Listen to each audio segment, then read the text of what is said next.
कुंभमेळाव्याच्या इथे जेव्हा सुरू होईल तिथे फक्त हिंदूंचीच दुकानं लागली पाहिजे अशी माझी तर मागणी असणार.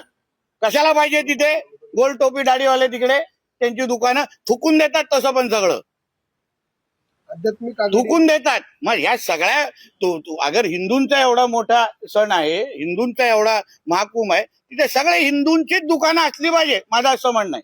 त्र्यंबकच्या इथे बघा किती आहेत, ते सगळे हिंदूंची दुकानं आहेत तिकडे. त्यांचं काय काम तिकडे? आम्ही त्यांच्या मस्जिदीच्या बाहेर ते काय त्यांचे विकायला जातो का? काफिराकडून घेण्याची त्यांच्याकडे काय परवानगी आहे? त्यांच्या कुराणमध्ये परवानगी आहे काफिराकडून घेण्याची? लगेच फेकून टाकतील. मग महाकुंभच्या इथे पण आजूबाजूचे ते फिरकता पण कामा नाही असे, मग ते पण नाव बदलून येणार. मग दुकानाच्या बाहेर जय श्रीराम फुलवाले लिहिणार आणि आतमध्ये अब्दुल बसला असणार. रोकठोक महाराष्ट्राला सबस्क्राईब करा आणि बेल आयकॉनवर क्लिक करायला विसरू नका.